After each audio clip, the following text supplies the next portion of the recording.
In this video, we'll discuss what is AWS Organizations and how it is used to manage your bunch of AWS accounts.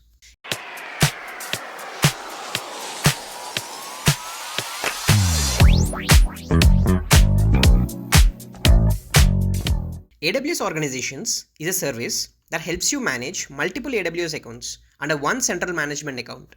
So how can you manage your multiple AWS accounts with one account? Imagine you're running a company with different teams. Let's say dev team, testing team and production team. Let's suppose each team has separate AWS accounts for security purpose. Using this AWS Organizations service, you can group these individual AWS accounts of dev team, testing and production team as organizational units. And you can apply a single policy called service control policy to all the accounts under an organizational unit. For example, all the accounts under a development team might require similar kind of permissions, and all the accounts from a testing team might require some other kind of similar permissions. So instead of giving same kind of permissions in every account, using this organization service with one policy, you can give permissions to all the accounts at the same time. Moreover, you can pay for all the accounts in your AWS organization using one management account. If you pay for all accounts using a single account, you can even get discounts. There is no fixed percentage for these discounts, it varies based on the usage. So what are these organizational units? Let's say there are two AWS accounts in dev team. You can group multiple similar kind of AWS accounts, and this is what we call organizational units. So if a policy that is applied to an organizational unit, the permissions flow from organizational unit to all the accounts under it. And again, these policies can be overwritten. A organizational unit can also be under an organizational unit, like the test team here. One AWS account can only be under one organizational unit. And the same thing applies to an organizational unit as well. One organizational unit can only be under one organizational unit. One account cannot belong to both organizational units. Root here is the highest level, which represents the entire organization.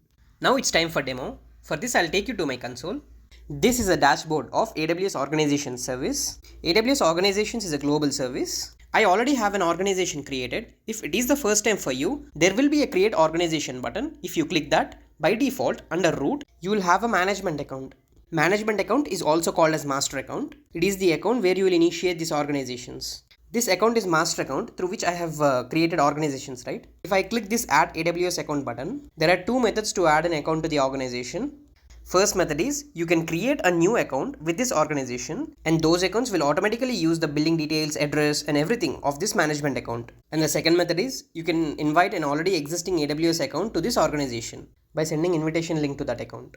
While creating an AWS account from this organization, by default, organization account access role will be attached to the member account. With this, the management account can access the resources in the member account. Okay, I'll come outside. And these two child accounts I have created using this organization. Now I'll click this root. Now I'll click this actions button. Using this create new button, I can create a new organizational unit. I'll write dev and I'll click this create organizational unit button. I'll now select these two child accounts. I'll click on actions and I'll click on move. Now I'll select this dev organizational unit. If I click this move AWS accounts button, these two child accounts will now move to dev organizational unit. Okay, now I'll select this policies on the left. I'll move down a little bit. Look, there is something called service control policies and resource control policies. First, I'll click on the service control policies. I'll enable the service control policies. By default, there is a full AWS access policy. I'll now click on this create policy. I'll come down a little bit. Let's say if I give deny all S3 permissions on all the buckets, I'll name this policy as deny S3 access. I'll come down and click this create policy button. I'll now select this policy. I'll attach this policy to that dev organizational unit. I'll hit this attach policy button. That's it. All the accounts in this dev organizational unit could not able to perform any S3 operation. Let's test. This is my child account which is in dev organizational unit. Let's try to create a bucket in this account. I'll name the bucket as cloud newbie 1023. I'll leave all these settings. When I hit create bucket, look, I got error.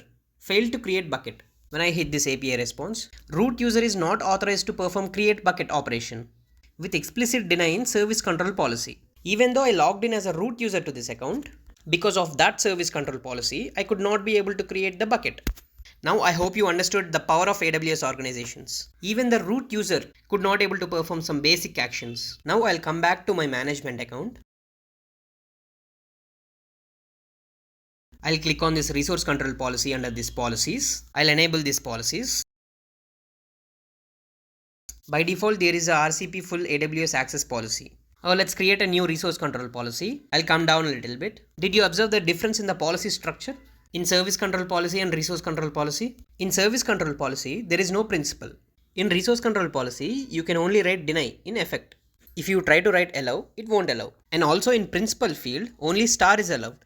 So, service control policy is for users or roles in the AWS accounts, and resource control policy is for the resources in the AWS accounts. If you write deny in service control policy or in resource control policy, though you give admin access to a user in the member account, that user won't be able to perform any action on this resource. Policies in the organization level takes precedence over the IAM policies or bucket policies or anything in the account level. Okay, now I have a question for you. I'll move out from this policies page. Is it possible for me to remove these child accounts which are created through this organization? If you guess the correct answer, then